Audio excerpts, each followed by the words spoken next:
Hello guys, स्वागत है आपका हमारे यूट्यूब चैनल पर। तो आज हम देखने वाले हैं 12th biology chapter number 9 control and coordination, इसका एक्सरसाइज, इसके आंसर देखने वाले हैं। तो चलिए शुरू करते हैं। सबसे पहले एमसीक्यू दिया है, the nervous system of mammal uses both electrical and chemical means to send signal via neuron, which part of neuron receive impulses.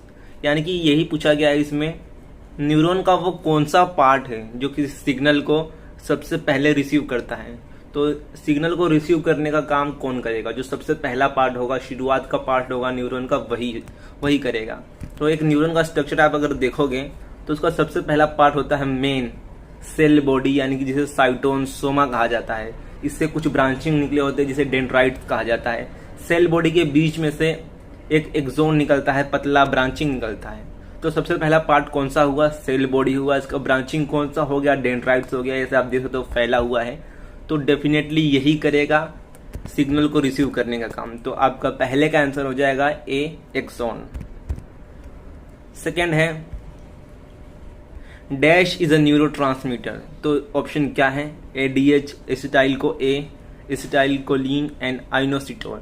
तो एडीएच तो कोई न्यूरोट्रांसमीटर नहीं है, ये तो हार्मोन है जो कि पिट्यूटरी ग्लैंड रिलीज करता है। एसिटाइल कोलिन ये भी एक आपका बोल सकते हो ऑर्गेनिक मॉलिक्यूल है जो टीसीए साइकिल में काम आता है, ये कोई न्यूरोट्रांसमीटर नहीं है। आइनोसिटोल ये एक शुगर है, कार्बोहाइड्रेट है जो ब्रेन में पाया जाता है, ये कोई न्यूरोट्रांसमीटर नहीं है। तो बचा क्या? बचा सिंपली एसिटाइल कोलिन।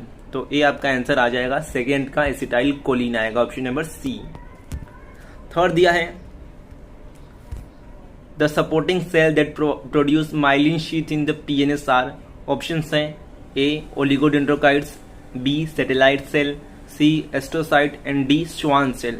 तो यहाँ पर क्या पूछा गया है? माइलिन शीथ यानी कि जो कवरिंग होती है, फैटी लेयर जो होती है न्यूरॉन्स के अराउंड, उसको कौन बनाता है? किसमें? पीएनएस में, यानी कि पेरिफेरल नर्वस सिस्टम में।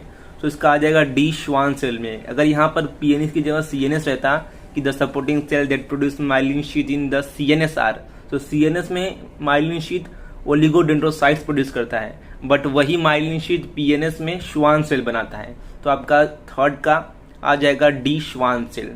तो ऐसा आपको देखो करना है। जो एग्जाम हो गया और कॉम्पिटिटिव एग्जाम हो गया ना, उसमें ऐसा घुमा सकते हैं। अगर पीएनएस की जगह वो लोग सीएनएस देते हैं तो ओलिगोडेंड्रोसाइट्स आएगा, अगर यहाँ पर पीएनएस रहता है तो श्वान सेल आएगा। तो आपका क्वेश्चन नंबर 3 का आ जाएगा आंसर डी श्वान सेल। अब देखते हैं 4, जो हमारा चौथा क्वेश्चन है, a collection of neuron cell body located outside the CNS is called. So इसका आ जाएगा simply option number D, ganglion. Then 5वां है, receptor for protein hormone are located. तो इसका आ जाएगा बी, ऑन सेल सरफेस। 6वां क्वेश्चन दिया है, if parathyroid gland of men are remove the specific result will be a, onset of ageing, b, disturbance of calcium, c, onset of मैक्सोडेमा, D, elevation of blood pressure. तो देखो, क्या आपने अगर ये chapter पढ़ा होगा तो आप इजीली लिख पाओगे एमसीक्यू। पैराथायरॉयड ग्लैंड का मेन जो फंक्शन होता है वो कैल्शियम का जो मेटाबॉलिज्म है, कैल्शियम का जो लेवल है हमारी बॉडी में, उसको कंट्रोल करना होता है। तो सबसे पहले देखो कि ऑप्शन में कहाँ पर कैल्शियम दिख रहा है। तो सिर्फ जो बी नंबर वाला एक ही ऑप्शन है, इसमें ये कैल्शियम दिख रहा है, तो डेफिनेटली ये होगा। मुझे बाकी सब देखने की जरूरत है ही नहीं। तो सिंपली इसका आंसर आपका आ जाएगा बी, डिस्टर्बेंस ऑफ कैल्शियम। जहां पर कैल्शियम दिख गया और ऑप्शन में अगर पैराथायरॉयड पूछा है तो आपको वही आएगा आंसर। तो यहाँ पर आप ये देख सकते हो, इसका मेन काम क्या होता है? जो कैल्शियम का लेवल है बॉडी में, उसको मेंटेन करना होता है। Question number 7, hormone thyroxine, adrenaline and non adrenaline are form from. तो कौन से अमाइनो एसिड से बनता है? तो इसका सिंपली आ जाएगा टायरोसिन, क्योंकि ग्लाइसिन से बनता नहीं है, ये बहुत ही सिंपल अमीनो एसिड है। आर्जिनिन से बनेगा नहीं, ऑर्निथिन कोई अमीनो एसिड नहीं है, यूरिया साइकिल का दूसरा नाम है। तो ऑप्शन आपका बचता है टायरोसिन, जिसे हम कैटेलोकोमाइंस भी बोलते हैं। ठीक है, ये अमाइंस कैटेगरी का हार्मोन है। थायरोक्सिन हो गया, एड्रेनलिन यानी कि आपका एपिनेफ्रिन, नोर एड्रेनलिन यानी कि नोर एपिनेफ्रिन, तो ये टायरोसिन अमीनो एसिड से बनते हैं। तो सिंपली आपका 7वें नंबर का जो क्वेश्चन है, इसका आंसर आ जाएगा ऑप्शन नंबर डी, टायरोसिन। उसके बाद अगला है 8वां, pheromones are chemical messenger produce by animal and release outside the body, the order of this substance affect. तो यहाँ पर देखो, सबसे इंपॉर्टेंट पॉइंट क्या बोला गया है, आउटसाइड द बॉडी, यानी कि बॉडी के बाहर रिलीज होते हैं, तो इसका अफेक्ट जो है वो भी बॉडी के बाहर ही होगा। ऑप्शन क्या है, स्किन कलर, तो ये बॉडी के बाहर का अफेक्ट नहीं है। स्किन कलर को मिलेनिन रेगुलेट करता है, जो मिलेनोसाइट पिगमेंटिंग हार्मोन, ये जो सेल है, एक ग्लैंड है, वो रिलीज करता है मेलेनिन हार्मोन को। उसके बाद एक्सक्रीशन, डाइजेशन, ये तो डाइजेस्टिव सिस्टम का फंक्शन है। तो बचा क्या, बिहेवियर। तो फेरोमोन्स एक ऐसे केमिकल सब्सटेंस होते हैं जो बॉडी हर ऑर्गेनिज्म रिलीज करता है, और इसका मेन फंक्शन क्या होता है, बिहेवियर, उस ऑर्गेनिज्म का बिहेवियर रेगुलेट करने का। तो ये आप देख सकते हो फेरोमोन्स क्या होता है, एक गैसियस फॉर्म में रिलीज होता है और दूसरे ऑर्गेनिज्म को एक्ट्रेट करता है। इसके फंक्शन क्या है यहाँ पर आप देख सकते हो।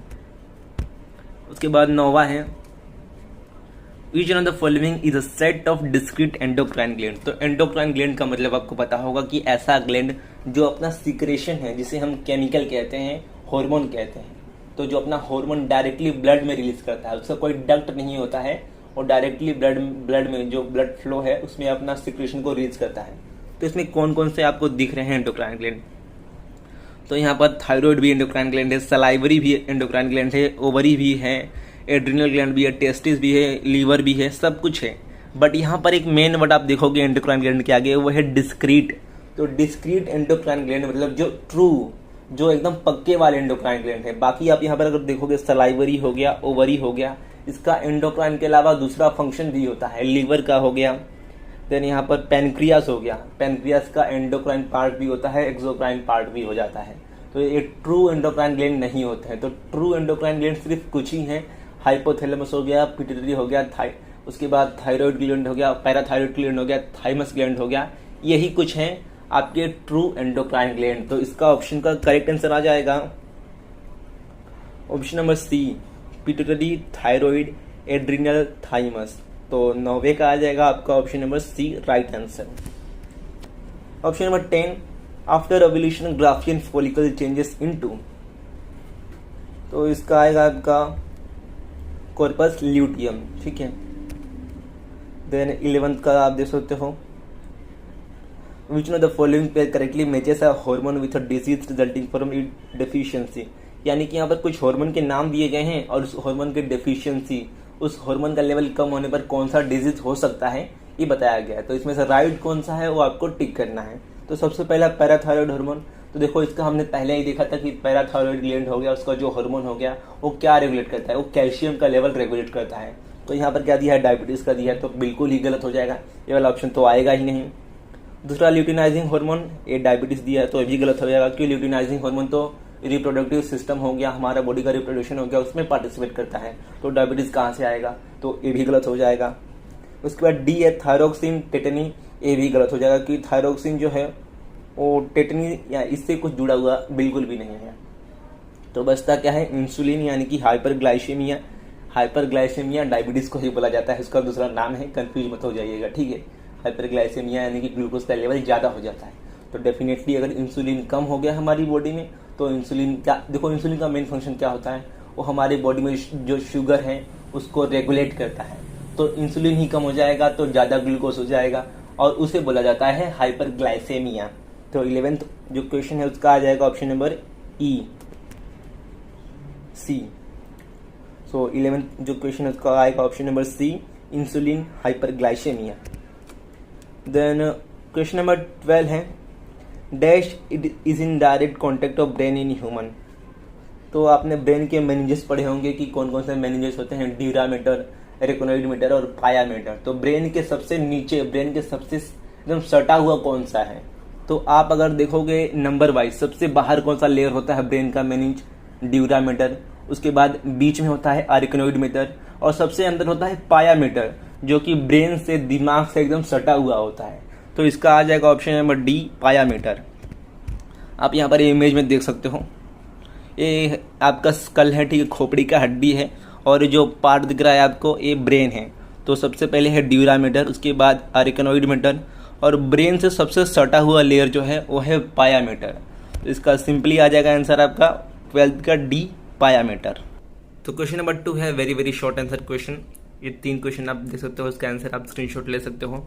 वैसे मैं लास्ट में PDF पूरा प्रोवाइड करने वाला हूँ, ये एक्सरसाइज का और पूरे चैप्टर के नोट्स का वीडियो एंड तो देखो, मैं आपको बताऊंगा कि कैसे डाउनलोड करना है। क्वेश्चन नंबर 4 है name the 3 ossicles of middle ear. तो मिडल ईयर के 3 बोन्स का नाम लिखना है। उसके बाद 5वां है name the hormone which is anti abortion hormone. तो इसका आएगा प्रोजेस्टेरोन। क्यों? देखो, आपने चैप्टर नंबर 2 जो आपका है reproduction in lower and higher animals, उसमें अगर आपने मेंस्ट्रुअल साइकिल एक टॉपिक पढ़ा होगा तो आपको ये पता होगा मेंस्ट्रुअल साइकिल का स्टार्ट कब होता है, जब प्रोजेस्टेरोन का लेवल एकदम नीचे हो जाता है। तो उससे क्या होता है, जो एंडोमेट्रियम एक लेयर है यूटेरस का, वो ब्रेक डाउन, उसका वो टूट जाता है, तो हमारा मेंस्ट्रुअल साइकिल स्टार्ट होता है। और धीरे धीरे जब ओव्यूलेशन होता है, तो ओव्यूलेशन के बाद अगर फर्टिलाइजेशन हो जाता है, ठीक है, फर्टिलाइजेशन अगर हो जाता है तो प्रोजेस्टेरोन का लेवल बढ़ने लगता है। वो क्या करता है, जो एंडोमेट्रियम है उसको रिपेयर करता है। जो एंडोमेट्रियम स्टार्टिंग में टूट गया था उसको रिपेयर करता है, ताकि फर्टिलाइजेशन अभी हो चुका है। तो उसके बाद अगर इम्प्लांटेशन होगा वो एम्ब्रियो का, वो जायगोट का, तो एंडोमेट्रियम में ही होगा, यूटेरस में ही होगा। तो यूटेरस को वो तैयार करता है, ठीक है, आगे जो भी स्टेज रहेगा प्रेगनेंसी का उसके लिए। इसलिए इसे एंटी अबॉर्शन हार्मोन कहते हैं। अगर प्रोजेस्टेरोन का लेवल कम ही रहेगा तो अबॉर्शन होगा, यानी कि जो जायगोट है आपका फर्टिलाइजेशन के बाद वो इम्प्लांट नहीं हो पाएगा, उसका अबॉर्शन हो जाएगा। तो इसलिए इसे एंटी अबॉर्शन हार्मोन कहते हैं या फिर प्रेगनेंसी हार्मोन भी कहते हैं।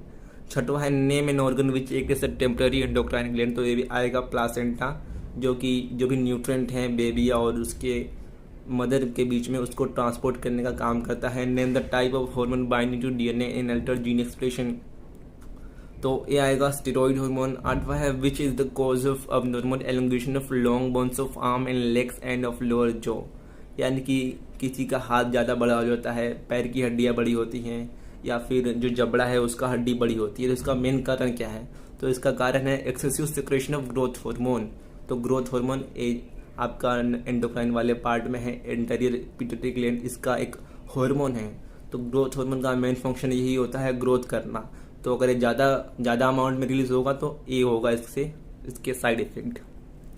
देन 9वां है name the hormone secreted by pineal gland. तो इसका आएगा मेलाटोनिन, जो कि हमारा 24 आवर्स का 24 घंटे का बायोलॉजिकल साइकिल होता है कि हम रात को सो रहे हैं, सुबह उठ रहे हैं, फिर रात को सो रहे हैं, इसको मेंटेन करने का काम करता है। उसके बाद 10वां है which endocrine gland play important role in improving immunity. तो इसका आएगा थाइमस ग्लैंड, जो कि आपका थाइमस हार्मोन रिलीज करता है, थाइमोसिन हार्मोन रिलीज करता है। इसका मेन फंक्शन क्या होता है? टी लिम्फोसाइट्स का मैच्योरेशन, जो आगे जाकर आपका इम्यूनिटी सिस्टम में पार्टिसिपेट करता है। उसके बाद आपका एमसीक्यू दिया है, एमसीक्यू खत्म हो गया क्वेश्चन। उसके बाद question number 2 very short answer question खत्म हो गए। अब है क्वेश्चन नंबर 3, आपको यहाँ पर मैच द फॉलोइंग करना है, यानी कि ये नर्वस सिस्टम के टाइप्स हैं और ये कौन से ऑर्गेनिज्म में पाया जाता है ये आपको लिखना है। तो न्यूरॉन्स ये ह्यूमंस में आएगा। लेडर टाइप यानी कि सीढ़ी के जैसा, एक किस में होता है? तो ये होता है फ्लैट वॉर्म में। उसके बाद गैंग्लियन एक किस में होता है? तो ये आएगा अर्थवॉर्म में। और 4 नर्व नेट का ये आपका बचा हाइड्रा में। तो एक बार फिर से देख लेते हैं। फर्स्ट न्यूरॉन्स का आएगा डी ह्यूमंस। उसके बाद लेडर टाइप का आपका आएगा फ्लैटवर्म, गैंग्लियन का आएगा आपका अर्थवर्म और नर्व नेट का आएगा आपका हाइड्रा। आगे है very short answer question, describe the endocrine role of islets of Langerhans यानी कि पैनक्रियाज का। तो पैनक्रियाज का 2 पार्ट होता है, एक्सोक्राइन पार्ट और एंडोक्राइन पार्ट। एक्सोक्राइन पार्ट जो एकिनार सेल होती है वो बनाती है, और एंडोक्राइन जो पार्ट होता है पैनक्रियाज का उसको आइलेट्स ऑफ लैंगरहैंस बोलते हैं। तो इसमें टोटल 4 सेल होती है, अल्फा, बीटा, डेल्टा और पीपी सेल। अल्फा सेल आपका ग्लूकागोन रिलीज करती है, बीटा सेल इंसुलिन रिलीज करती है, डेल्टा सेल सोमेटोस्टेटिन रिलीज करती है और PP cell pancreatic polypeptide release करती है। तो ये इसका एंडोक्राइन पार्ट हो गया, आइलेट्स ऑफ लैंगरहैंस यानी कि पैनक्रियाज से, कंफ्यूज मत हो जाना। उसके बाद सेकेंड है mention the function of testosterone. तो टेस्टोस्टेरोन को मेल हार्मोन भी कहा जाता है, यानी कि मेल को मेल बनाता कौन है, यानी कि पुरुष को पुरुष कौन बनाता है। उसके जो मेन कैरेक्टर हैं एक मेल के, यानी कि जो एक्सेसिव हेयर रहेगी, एक हाई वॉइस रहेगी, उसका मेन फंक्शन वो कौन करता है? वो करता है टेस्टोस्टेरोन हार्मोन। तो यहाँ पर आप देख सकते हो, plays a key role in development of male reproductive tissue such as testis and prostate and as well as promoting secondary sexual characteristics of male. तो इसका आ जाएगा आपका आंसर। थर्ड है give symptoms of disease caused by hyposecretion of ADH. तो ADH यानी कि anti diuretic hormone, इसके हाइपोसिक्रेशन से यानी कि कम अमाउंट में इसके रिलीज होने से कौन सा डिजीज होता है।